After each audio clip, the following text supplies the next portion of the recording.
جی تو پیارے بچوں، پیاری کہانی میں خوش آمدید۔ آپ ہمارے چینل پر نئے ہیں تو اس چینل کو سبسکرائب کر لیں۔ تو چلتے ہیں کہانی کی جانب۔ تو بچوں، ایک غریب لکڑہار اپنی فیملی کے ساتھ جنگل میں آسمان کے نیچے رہا کرتا تھا اور اس کا اپنا بھی گھر نہیں تھا۔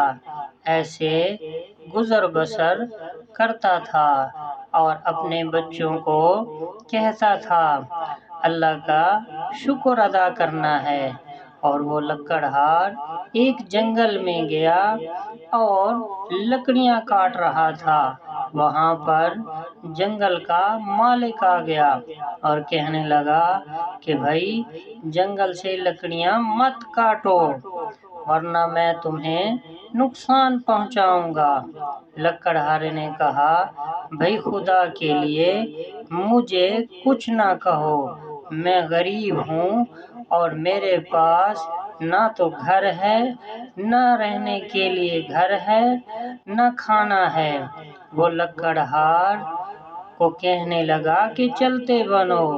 لکڑہار چلتے چلتے آگے ایک شیر آ گیا۔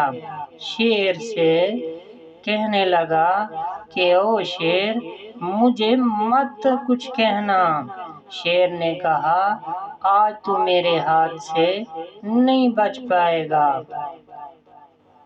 لکڑہار بہت ہی پریشان ہوا اور اسے کہنے لگا کہ اے شیر، میرے چھوٹے چھوٹے بچے ہیں اور میرا تو گھر بھی نہیں ہے، مہربانی کرو مجھے چھوڑ دو۔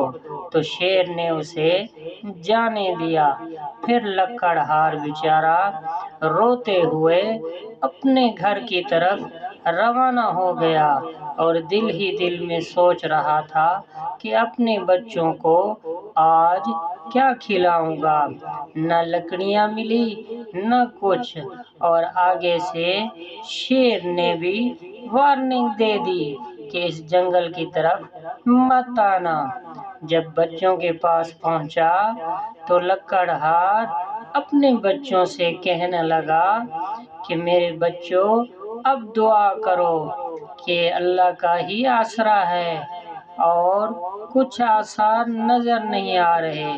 اللہ سے دعا مانگو کہ اللہ ہمیں کوئی خزانہ دے دے اور ہمیں اللہ گھر بھی دے دے۔ تو بچے دعا کرنے لگ گئے اور کہنے لگے کہ اے اللہ ہماری مدد کر۔ تو وہ لکڑہار کو 2 جانور لکڑیوں کے بھرے ہوئے ملے اور وہ لکڑیاں شہر میں جا کر بیچ آیا اور کچھ گزر بسر ہوا۔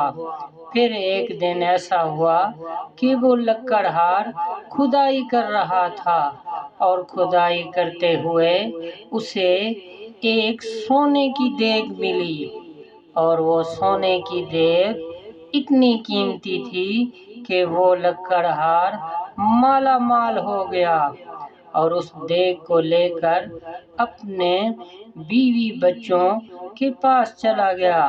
بیوی بچوں نے جب سونے کی دیگ دیکھی تو اللہ کا شکر ادا کیا اور اللہ سے دعائیں کی کہ اے اللہ تیرا لاکھ لاکھ شکر ہے کہ